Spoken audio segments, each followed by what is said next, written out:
standing by.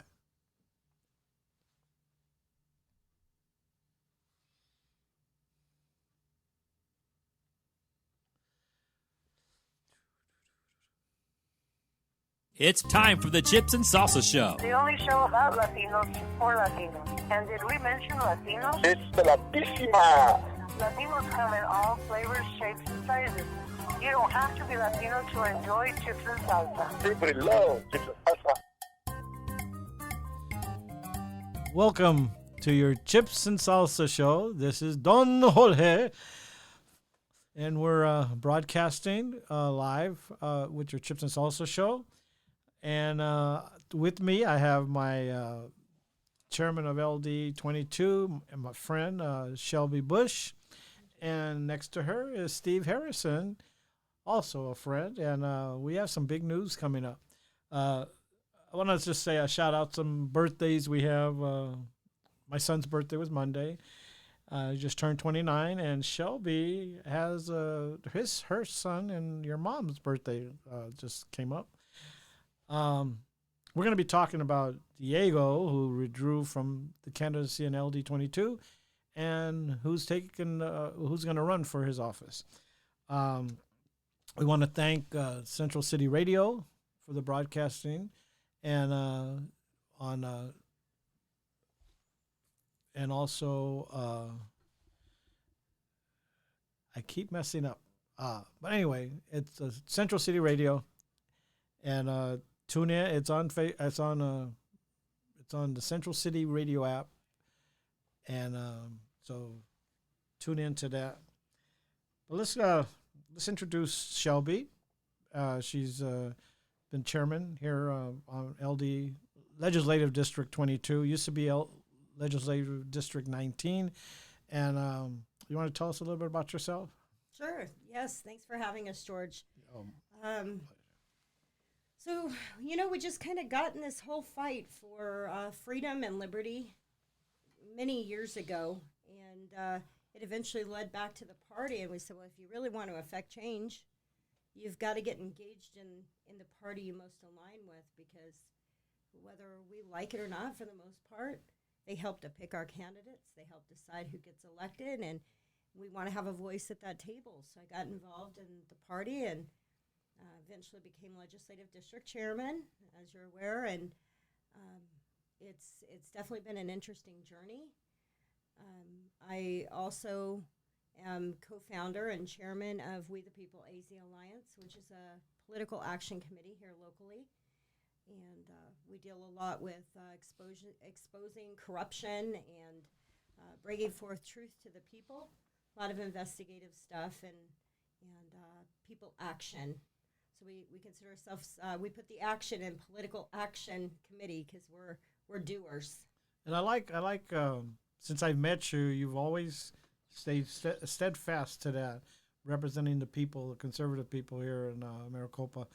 And that's why I supported you for chairman, because I belong to Legislative District 22 also, and as Steve does too. And she is a good chairman. She represents the people. She attends the EGC meetings on a regular basis once a month. And so she comes back to us and she reports.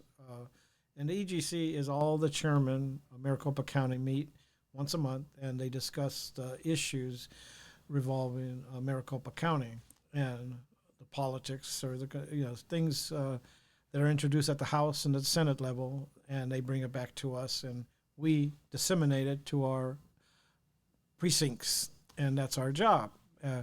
We let the people know what's going on. And why don't you announce what's going to happen here in the next, for this election? Who's stepping in for, it's Diego, was it? Espinoza. And what transpired this whole thing? Sure. So Legislative District 22, as you're aware, George, it's a very highly Democrat populist legislative district. So ever since its original inception as LD 19, it's been controlled by the Democrats. They've picked and tapped their candidates, and they've moved through the ladder. Diego Espinoza was a House of Representative for a couple of terms, and then he was tapped to come in and take that Senate seat. So the Democrat Party rallied behind him, got him his signatures, and he was the only candidate on the ballot. Well, Salt River Project offered him a hefty paycheck to walk away from that opportunity and to go to work for SRP. And so he has withdrawn his candidacy. After winning. After winning the primaries, he withdrew his candidacy and left the Senate seat for legislative district wide open. So there are no candidates going to be on the ballot other than himself for this. Exactly. So what that does is that leaves the door wide open for Democrats and Republicans to put in new write-in candidates that their name won't be printed on the ballot, but they're the only ones whose votes are going to count. Right. And so as a legislative district, we talked to people and felt around to find out what would be our best bet. And we wanted to make sure it was one of our own. We wanted to make sure it was somebody who shared the same values that we do, somebody from our community. And through that process, there was a lot of recommendation that Steve Robinson run. And so after prayer and consideration, he has decided to do that. Yeah. That's our candidate for Legislative District 22. For the Republican Party in District LD, Legislative District 22, is Steve Robinson. And I've known him for a long time. He's very passionate about issues and representing the conservative party and here in Arizona and Maricopa County also. You guys were involved in the ballot, investigating the ballots and stuff. But he's very passionate with the group, what's that, We the People? Mm-hmm. We the People. And he's a worker. He lives in the community, and he would represent the community. And he's going to talk more about what he would do as a representative of the community, as a senator. So, Steve, introduce yourself. Let us know about you. Steve Robinson. Robinson. And I was born here in Phoenix, and lived most of my life here in Phoenix. Quite a few years in this legislative district, and one of the things we've noticed over the years is that we never see our representatives in not just this district, but this whole area.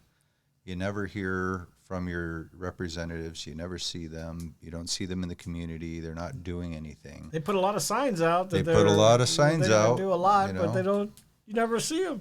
Exactly. And I live in that district. I know you don't ever see them. This was a tough choice for me and for us. I mean, we prayed about it a lot. We actually spent a couple weeks trying to find another candidate before finally realizing that, well, if we can't find someone, then I'm going to have to just step up and do it. And it's an honor.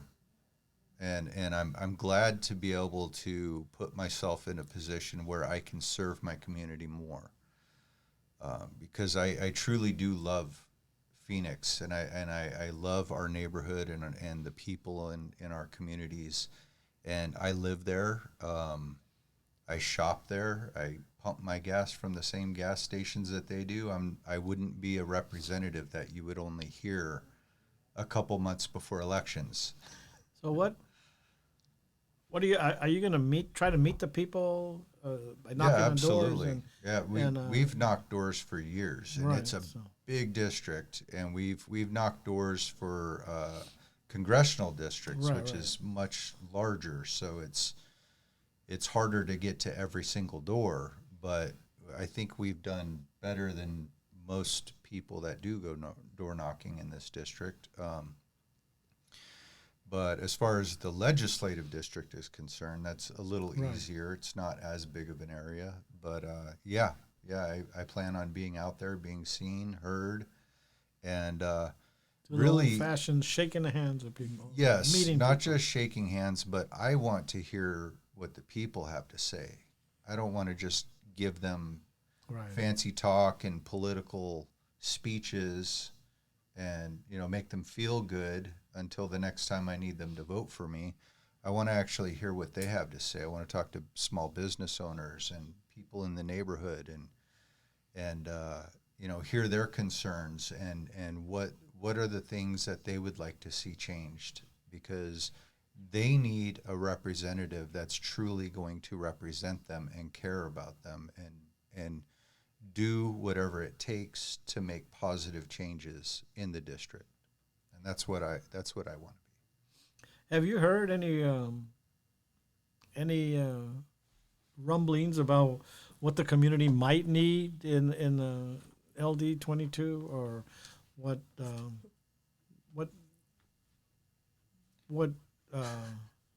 I think that's a laundry list that maybe we can touch on a few of them, but literally that would be a few hours worth of conversation.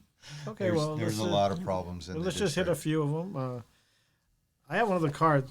Actually, we hand out these cards to the, as we knock on the door, we'll hand it out to a prospective voter. And there's things on the back here that I don't know if you want to address any of them. That's where. Oh yes. And so, just go ahead and address it. How you would maybe address some of those issues of. And those are this is what give these cards. he's talking about here. So it's got a few things listed on here: traditional family values, quality education, free enterprise, freedom to achieve the American dream, quality, high-paying jobs, limited government, individual liberty, strong national defense. These are all extremely important issues. And the people resonate with that when you... Absolutely. And these are not the only important issues, but this is a good small list of issues. And I'd say traditional family values. I think that's the core and heart of America and our district in Arizona. Because everybody's conservative. I mean, if you really look at it, Latinos, and you're in a predominantly Latino community, Latinos are conservative. I'm conservative. In their private life, in their private affairs, they're very conservative. Yeah, they want to save money. They want to work for their family. Absolutely. And they want to be able to have their home. And yeah, absolutely. They, most people I know, they want to work hard and earn a good living and take care of their family and be able to pay their bills. They don't want inflation to keep rising to where you can't afford this, you can't afford that. Yeah.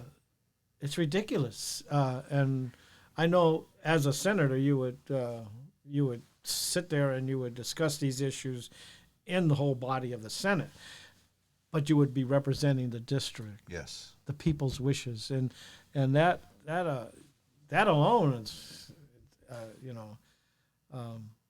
it's daunting, to say the least, on some of these things that you would. Very big issues. These are things that affect the quality of life for everyone. Well, George, you've lived in the community for a long time, as have I. Yeah. I raised my 5 kids there. I went to high school in that legislative district. Wow. That's my community. Yeah. And I have watched opportunity for jobs go down the hill. I've watched people have to commute for 45 minutes, an hour to find a good quality, decent job. That's ridiculous, because there's so much that can be done in the community. From the schools, they could even show the kids woodworking, electrical, and stuff, to where they can actually be in the community working. Trade school, right? Trade school. Get people involved in trade school. I mean, that's the other thing. We have one of the highest dropout rates. Exactly. We have some of the lowest education scores in the entire state of Arizona. And we are all, the average median income is below poverty level. But you go to these schools and they're all high tech. They got the modern projectors, and they got the TVs inside. You go into the school, the classrooms, and they look so ultra modern. And it's like, what's missing here? The kids are dropping out, but you have all this teaching equipment. There's something missing. They're not getting that, because I remember when I was in California, we had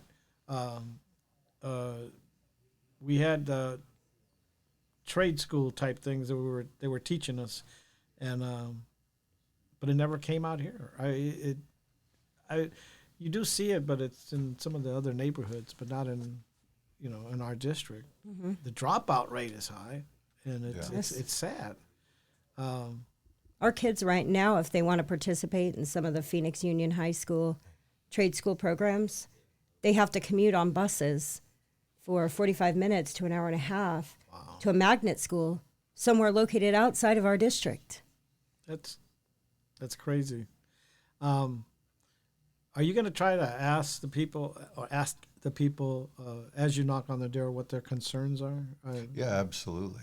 Because there are concerns in the neighborhood, from gang activity to just kids roaming around or not being able to do something in the summer. Or maybe, I don't know if there's YMCA's out here in our community, but there's got to be a way to direct the youth to better themselves.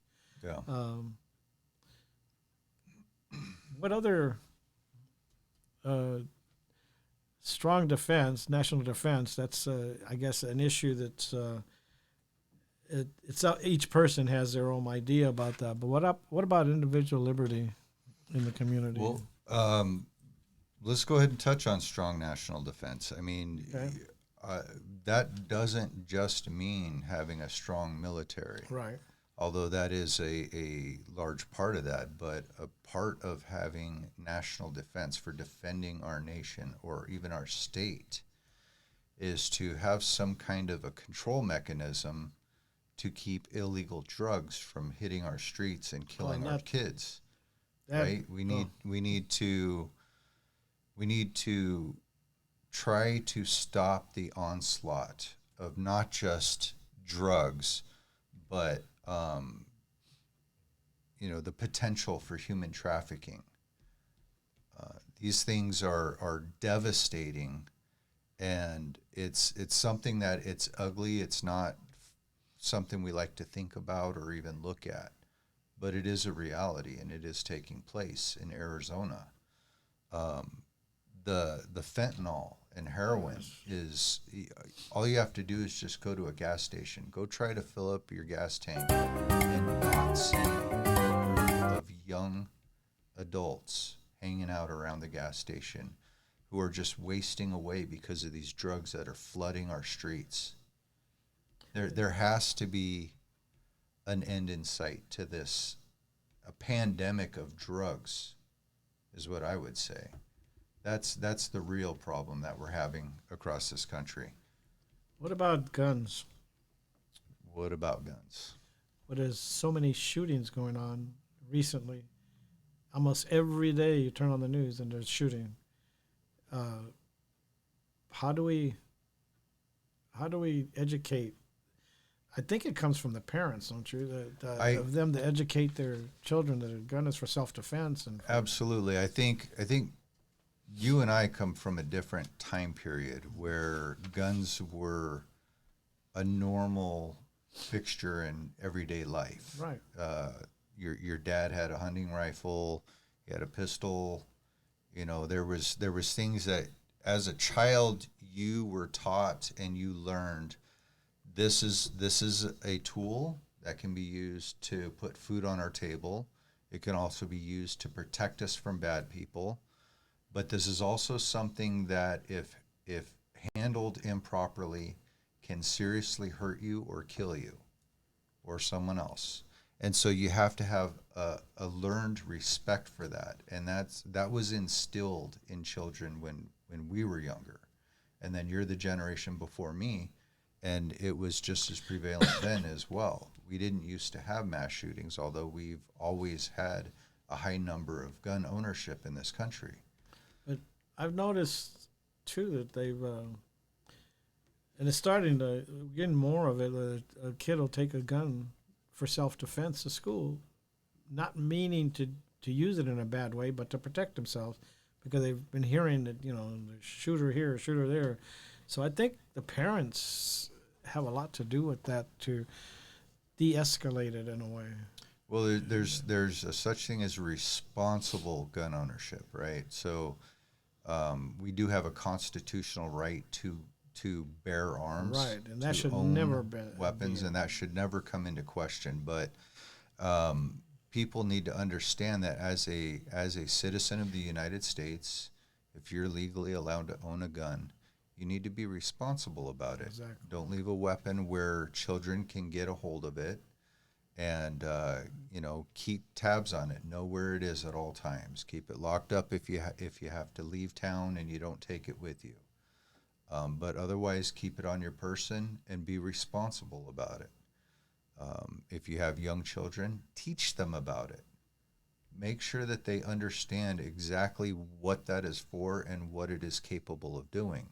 And then if you have a young adolescent in school who is so fearful that they have to take a gun to school because they feel like that's the only way they can protect themselves, I think that's a major breakdown of the school system. I think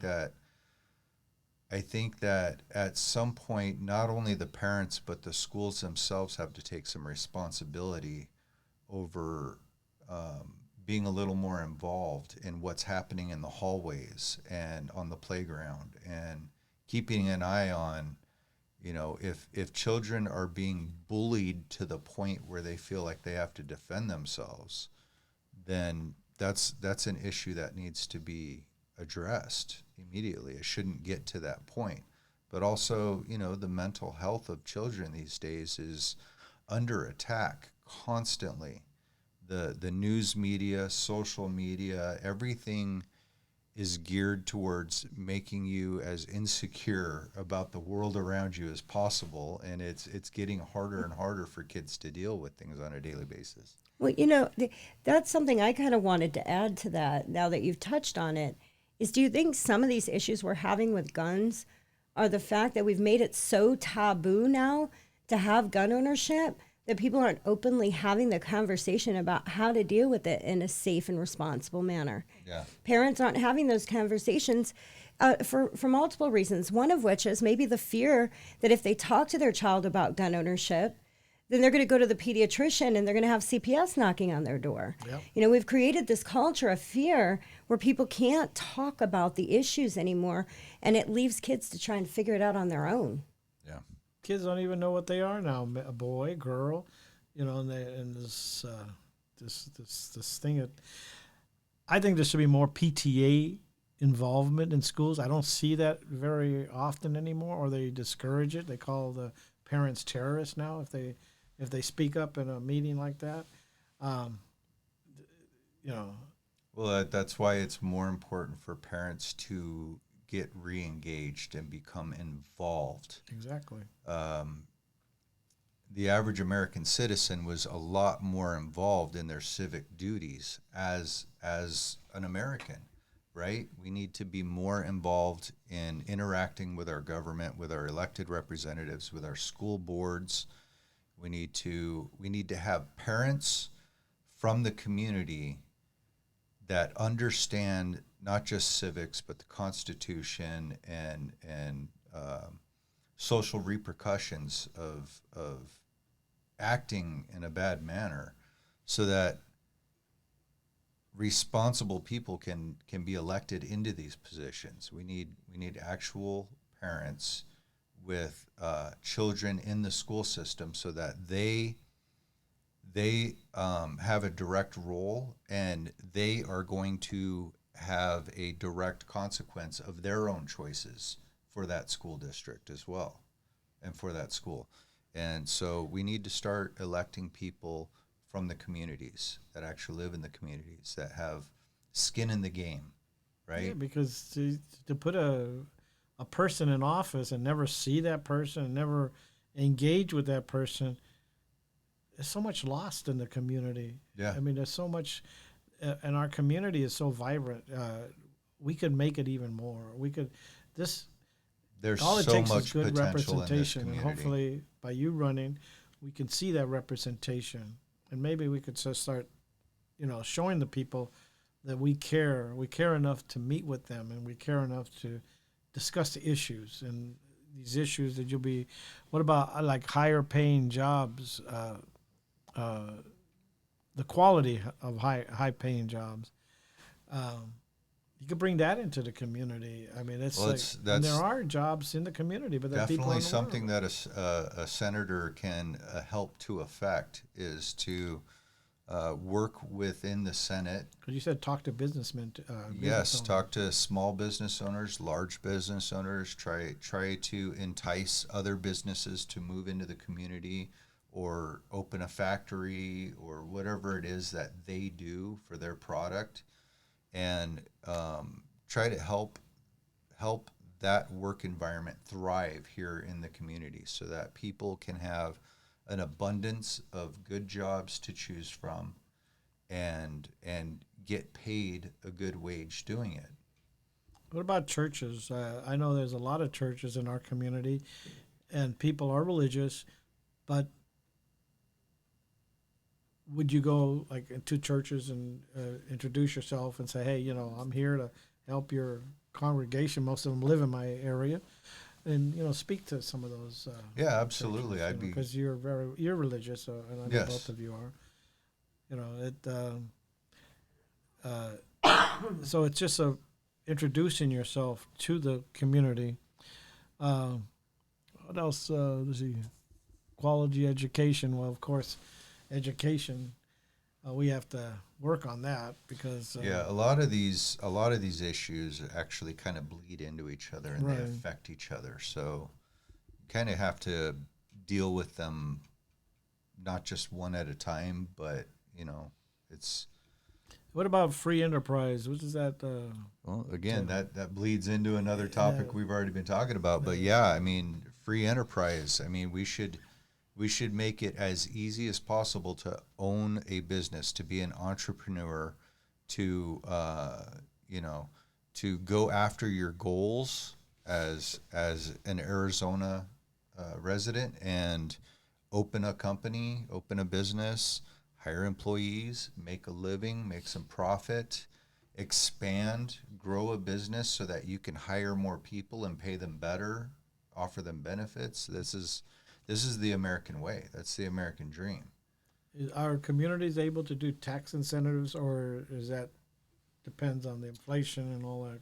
I think that's a little more on a state level, and I think that's something that a state senator can have a voice Absolutely. in, and that's definitely something that I will talk to if I am elected. I will talk to my colleagues about Right, that and really push for incentives to bring more businesses in that are going to benefit the community. Because that not only benefits your community, but it spreads to other communities, to where Absolutely. you start seeing the growth and jobs that we need so bad to get kids out of the streets, get parents with better paying jobs so they don't have to go 10 miles to find a job. Or drive for an hour all the way across the valley during rush hour traffic just to try to get to work on time. And there's so many new warehouses that are springing up in our area, and the Tullison area and Goodyear, and Goodyear. Lots of there's got to be industrial jobs. buildings. I mean, those buildings aren't going to be housed by ghosts. They have to be housed by people. Yes. And why bring people from other cities to work at the warehouse when you got people here in your community? Yeah, absolutely. And that's what the people need to all kind of. It's like we're down to our last minute. So we're gonna sign off and then come back for another segment and maybe another short segment because I want Steve to introduce his you have a website or you can start in a website. Just, give people your right website. now we just have a splash page Excuse me. set up. We're going to spend the weekend actually building it out and putting Right. information and pictures and stuff And then like that way, on there. people could, if they want to help, they can contribute to your candidacy. They Yep. can help with the knocking on doors because we have our LD too to assist us with the knocking on doors. But Yes. we need people out there that want to volunteer, that want to help us Yeah. to introduce you to the community. It's going to take quite a bit of us. We're bringing in water for Shelby because she's got a little cough. Allergies. But people, you're seeing the candidate here for the first time. Steve, and his website will be up. We're gonna post it on our website, and we're gonna get it out to all our constituents. Even people that don't live in our district can help him out by contributions or volunteering to come to LD22 and helping us with our mass knocking on doors. We'll be passing out these cards, and we have something called the Golden Ticket that's going to come out with all of Maricopa County candidates that may be helpful to other districts. Well, it will be helpful to other districts, but we might be signing off now, but we might come back for a short segment. But don't forget the website it's Robinson 4, the number 4, Robinson4az.com. So that's Robinson4az.com. Yes. It's easy. So let's all get on board. Let's get on board. Let's back Steve Robertson to Robinson. Yes. Oh, okay. I always say Robertson, huh? Robinson. So let's make this happen. He's from the community. He lives in the community, and he wants to help the community. We haven't heard that in a long time in our district, LD22. The Democrats have had a stronghold, and they're not doing nothing. They take advantage of our votes. So let's put somebody in office that'll help us in our community, that'll bring changes in our community, and that's all we can hope for. Is a good candidate, and we have one in Steve Robinson. Thank you, and we're signing off. Thank you, George.